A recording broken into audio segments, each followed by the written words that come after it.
Assalamualaikum warahmatullahi wabarakatuh.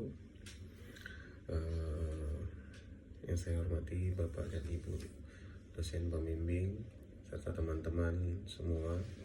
Perkenalkan, saya Arif Amir Khan dari Prodi Ilmu Komunikasi. Baik, di sini saya ingin menjelaskan sedikit tentang macam-macam term dalam logika, tinjauan teoritis dan contoh-contohnya.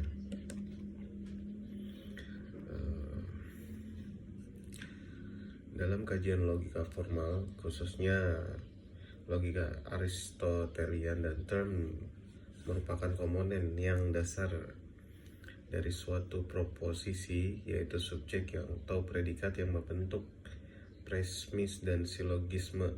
Menurut Irving M. Copy dalam bukunya, term adalah ungkapan yang mewakili objek atau gagasan dan tidak menyatakan benar atau salah, melainkan hanya menunjuk suatu makna tertentu.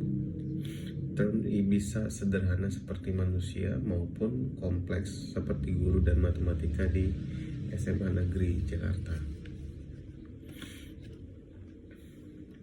Selanjutnya kita bahas jenis-jenis term berdasarkan klasifikasi logika tradisional.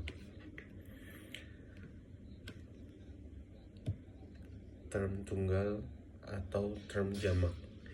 Penjelasannya adalah term tunggal dan menunjukkan pada satu individu atau entitas tertentu, sedangkan term jamak menunjukkan pada sekelompok individu dalam satu kelas. Dalam jurnal Copy dan Cohen 2011 menyatakan bahwa term are either singular and general depending on the whether they refer to a single object or to the group or class of object. Dan dalam contohnya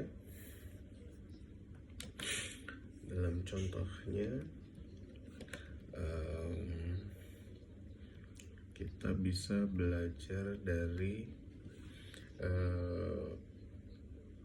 presiden tahun 2025 dan jamaknya adalah mahasiswa universitas terbuka.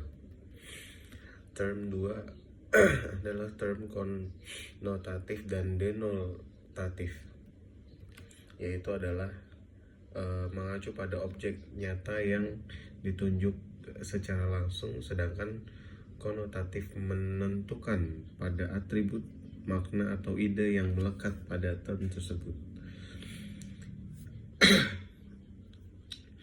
Dan contohnya bisa kita lihat dari kalau denotatif kita lihat dari Gunung Semeru yang menunjuk ke objek geografis nyata. Kalau konotatif itu dari pahlawan, lebih pada makna nilai seperti keberanian dan pengorbanannya.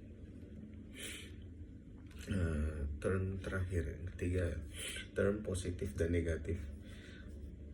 Term positif adalah menyatakan keberadaan atau sifat afirmatif dari objek, sedangkan term negatif menyatakan ketiadaan atau penyangkalan terhadap objek tertentu. Term tersebut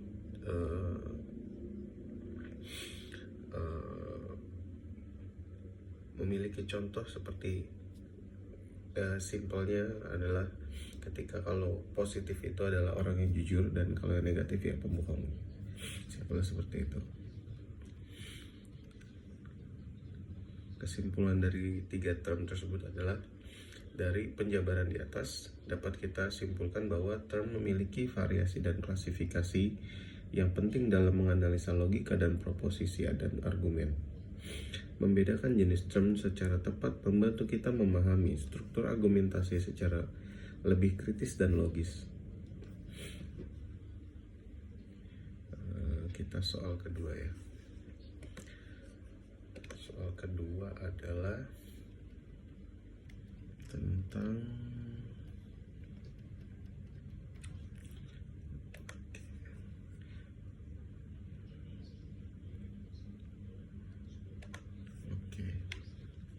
logical fallacy atau kesalahan dalam berpikir logika atau logis dan cara menghindarinya. Pada kesempatan ini kita bahas sedikit tentang ini.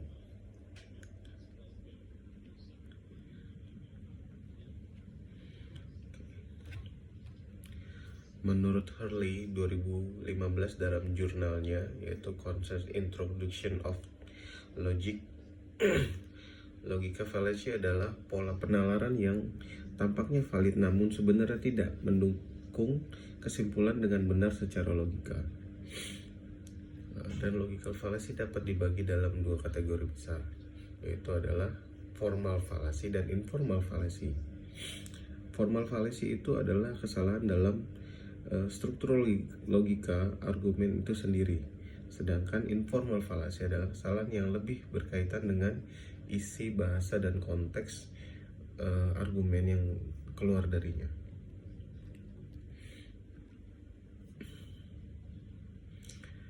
Kita lihat contoh dari logical fallacy-nya ya. Di sini ada yang namanya sebutannya adalah ad hominem atau menyerang pribadi. Nah, alih-alih menyerang argumen, pembicara justru menyerang karakter orangnya. Biasanya kalau ada masalah, ada bahasan sesuatu terus dia ngerasanya nggak bisa ngebales, dia nyari kesalahan si orangnya, jadi keluar dari konteks sebelumnya gitu.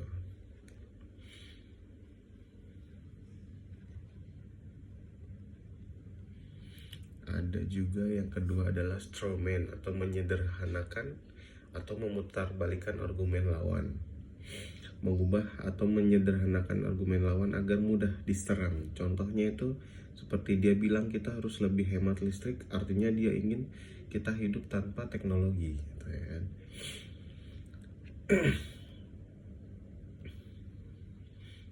Jadi straw man ini sering digunakan dalam debat politik untuk menjatuhkan lawan dengan cara yang tidak adil. Yang contoh ketiga adalah bandwagon atau ikut-ikutan mayoritas, menganggap sesuatu yang benar hanya karena banyak orang. Contohnya seperti semua orang beli produk ini, berarti produk ini bagus, terbaik, padahal belum tentu juga. Kadang pilihannya adalah karena yaitu murah atau gampang dicari gitu, padahal belum tentu bagus juga. Dan selanjutnya gimana nih cara menghindari logical fallacy ini? 1. Berpikir kritis dan reflektif. Maksudnya seperti apa?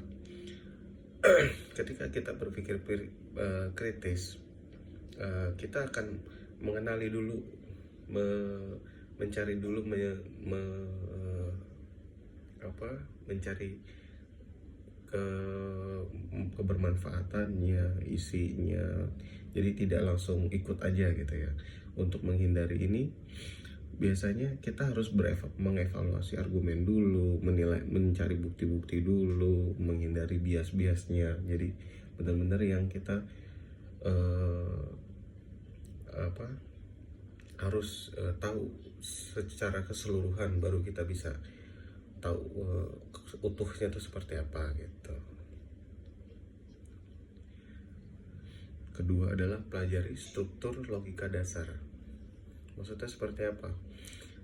Pemahaman terhadap silogisme, premis, kesimpulan akan membantu kita menyusun argumen yang lebih valid dan secara logis gitu. Ketiga adalah latihan dan review argumen. Biasakan untuk mengevaluasi argumen sendiri dan orang lain secara terbuka, misalnya melalui diskusi akademik, forum debat, menulis esai analitis, terus bedah buku gitu ya. Jadi nanti ketika ada suatu hal yang baru, kita sama-sama bisa belajar. Kalaupun memang ternyata memang yang benar orang lain, kita bisa, oh iya ternyata kita ada kurang atau salah gitu. Jadi ketika kita punya argumen pun belum tentu kita yang benar gitu ya kan. Dan yang keempat adalah gunakan alat analis argumen seperti Tolman model atau diagram logika agar argumen tidak hanya persuasif atau tetap terjaga, terus lebih valid gitu. Jadi nggak asal. Logical fallacy sendiri ini sering muncul secara tidak sadar dalam komunikasi kita sehari-hari, entah itu di teman sekolah, teman kerja, keluarga gitu ya. Karena pada dasarnya kita punya kehidupannya masing-masing di luar sana yang jadi input kita, akhirnya membentuk pola pikir kita, lalu ketemu dengan yang lainnya, jadi saling bisa mempengaruhi atau dipengaruhi. Jadi ketika ada momen-momen seperti itu, lebih baiknya adalah kita memiliki dasar-dasar yang dimana itu menjadi patokan kita atau pakem-pakem kita, yang kita jadi nggak harus ikut ketika ada kekeliruan. Kita ya sudah cukup tahu saja gitu ya, jadi kayak cukup oke gitu, ketimbang karena banyak rame terus ikut gitu, itu malah lebih seperti fanatik buta gitu ya.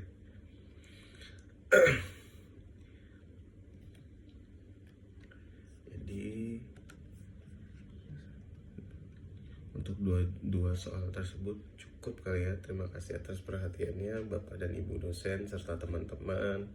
Jika ada kekurangan atau kesalahan mungkin bisa ditambahkan. Dengan senang hati saya akan siap menjawab bila ada pertanyaan atau diskusi tambahannya. Saya ucapkan wassalamualaikum warahmatullahi wabarakatuh.